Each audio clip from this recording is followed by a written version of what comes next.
I didn't see this character within the precincts of Parliament. Mr. Speaker, sir, I'm here to address you. You must go. Ruto must go. Your Honor, this court is not trying the charges of malicious damage to property or unlawful entry into Parliament. And Your Honor, I was there on that particular day, and I think at the right time I will be a defense witness when the time comes. I was there until the last person got out of Parliament, Your Honor. I didn't see this character within the precincts of Parliament. And Your Honor, today we are not trying these charges. These allegations will await trial, Your Honor. Once again, I'm Counsel Babu, appearing for the accused person, Your Honor. Today I can see the prosecution have walked on the right side of the bed by not opposing cash bail and acting in good faith according to Article 157 of the Constitution that mandates them to act in a manner that promotes public interest and confidence. And we thank them, save for the very fact that they are mentioning the nature of the offense that is allegedly committed by our client, the accused person. Your Honor, the essence of bail is not to punish. And the common denominator is for the accused person to attend court.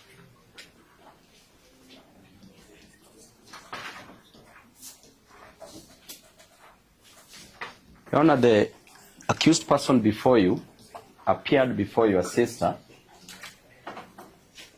on Friday, that is last Friday, before Honorable Nyangena, and was granted a bail of 1,000 Kenya shillings.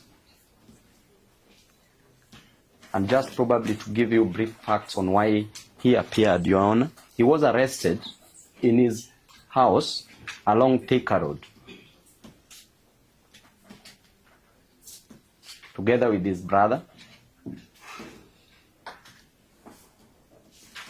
then arraigned on Friday. To the disappointment of the state, Your Honor, because your sister, in her wisdom, granted the accused person a cash bail of 1,000 Kenya shillings.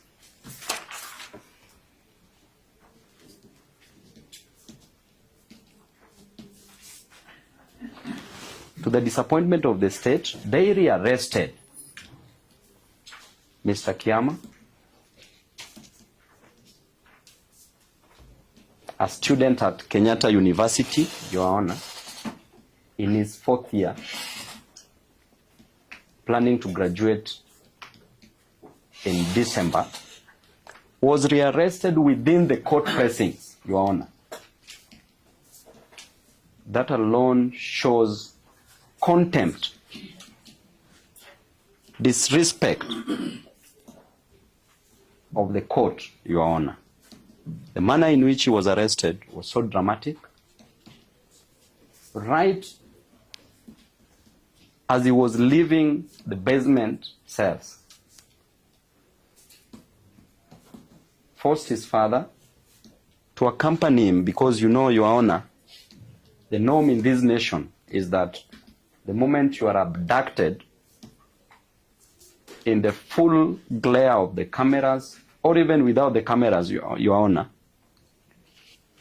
then you might never be seen again. And that has happened previously. We still have people that we are searching, we are looking for up to date. But Your Honor, the court having been convinced on Friday, that the accused person before you would attend court, and that is why cash bail was granted of 1,000 Kenya shillings, then it means that our client has met the threshold of attending court.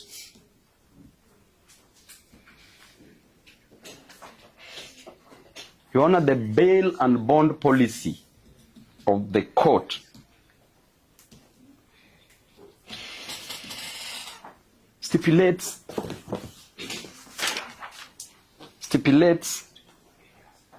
that bail should be applied in a manner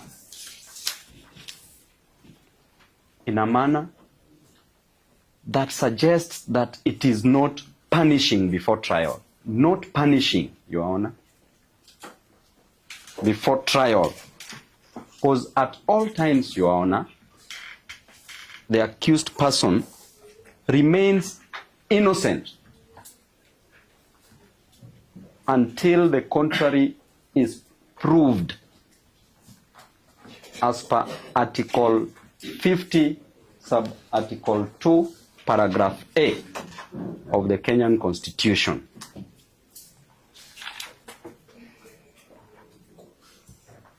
Your Honor, issuing a higher bail renders this right a nugatory, and it is infringing on the rights of the accused person before you, right to liberty,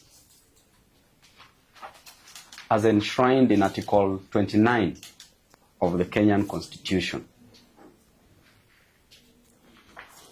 And that alone, Your Honor, may amount to miscarriage of justice. Your Honor, to rely on a few authorities. Number one, before your brother Justice Wasami, in R versus Munir, Haron Ishmael, High Court Criminal Revision number 51 of 2009,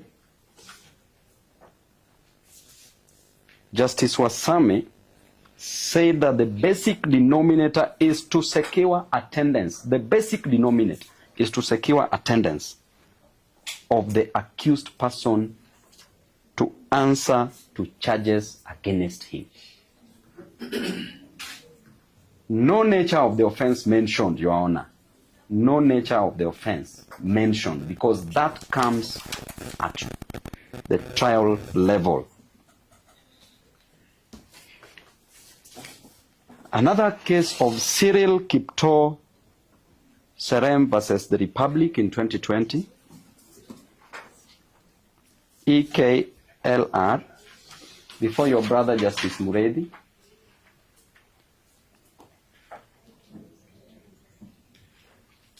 He said that the grant of bail is not a backdoor denial of liberty.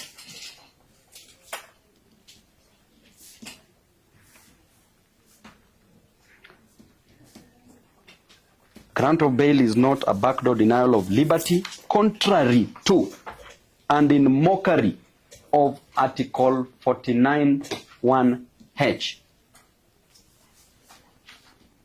of the rights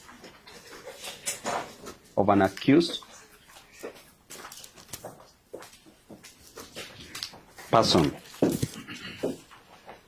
Your Honor, the most recent one that I handled personally before your sister, Justice Mushemi, Thika High Court, in miscellaneous application number E053 of 2025, in R versus Victor Sirisia and 41 others. Your Honor, this matter, the charge was a capital offense, robbery with violence, an alleged robbery with violence, as the state knows and nowadays baptizes these charges so long as you oppose them.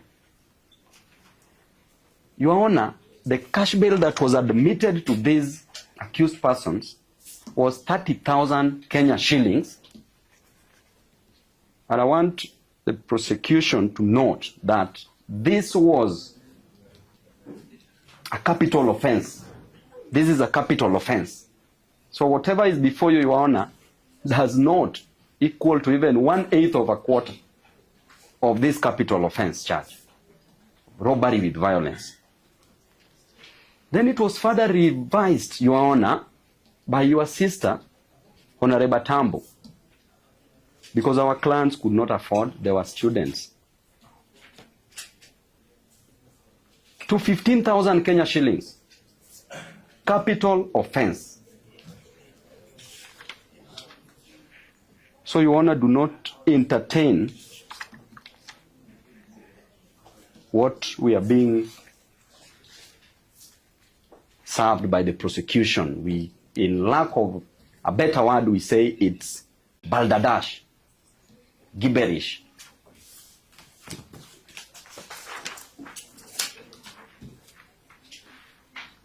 Your Honor, the Constitution of Kenya does not reserve liberty for the popular, the powerful, or the politically convenient. And it protects every accused person precisely when the winds of executive blow hardest against them.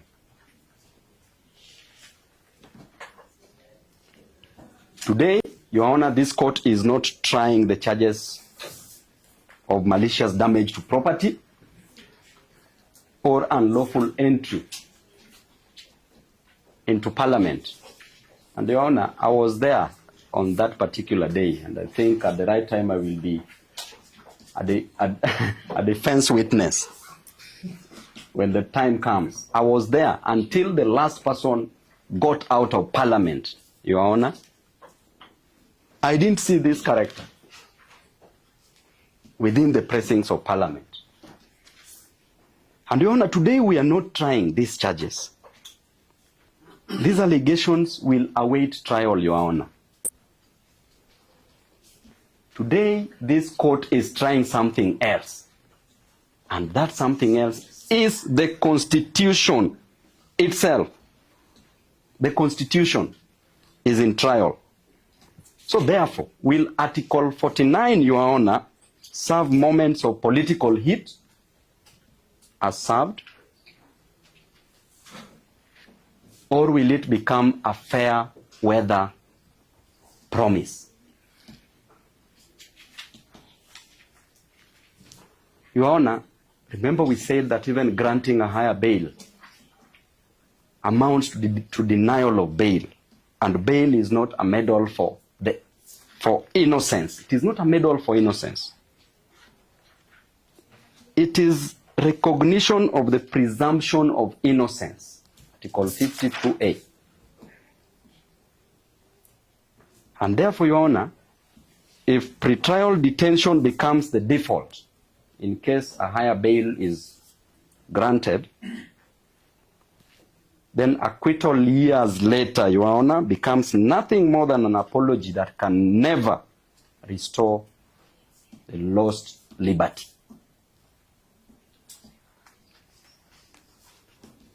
This court, Your Honor, must decide on facts, not fear,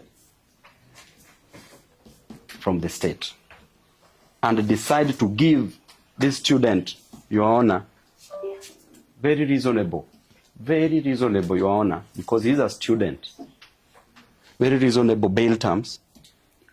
And even, Your Honor, because I know you are a very kind-hearted person, this student who cannot afford even fees, you can release him on personal bond terms, Your Honor, because the court has already proven that he can't jump bail by granting bail.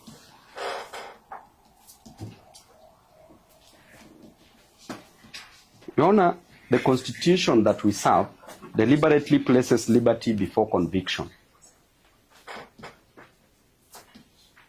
It presumes innocence before it permits punishment. Therefore, to imprison first and prove later is to invert the constitutional order.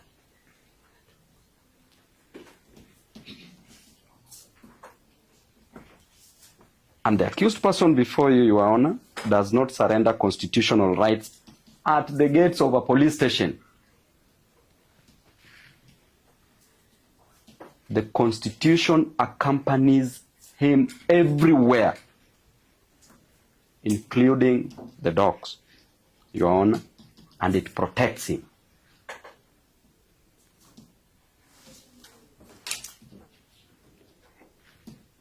Your Honor, the courts become greatest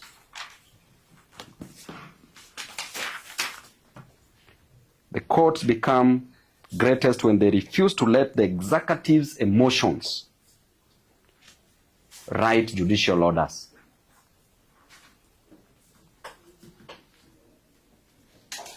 And history will remember the judicial officers who defended constitutional principles.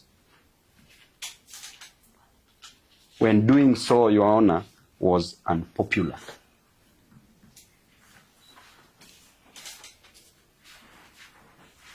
Your Honor, let liberty be regulated, not extinguished.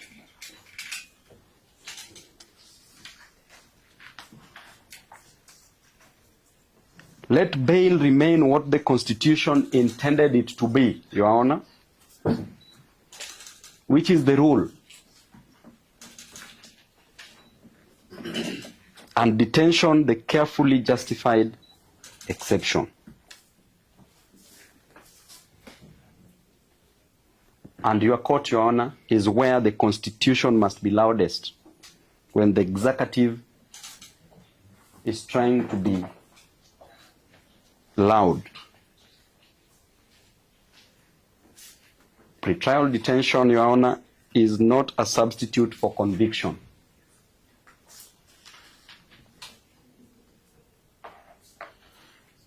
The presumption of innocence is tested not at acquittal, but at bail. Presumption of innocence is tested not at acquittal, but at bail. And Your Honor, the strength of this Constitution that we serve under is measured by how it treats the accused, not the applauded, not the applauded.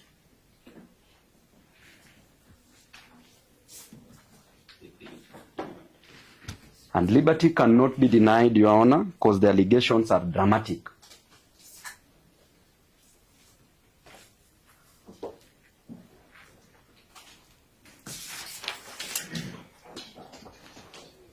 Your Honor, in summary, Article 49(1)(h) of the rights of the accused person, may it guide you, Your Honor. Article 50, Subarticle 2A, innocence, Your Honor, may it also guide you. Article 48, access to justice, may it guide you, Your Honor. Article 159 of the Constitution, judicial authority, may it guide you, Your Honor. And lastly, Your Honor, as a student,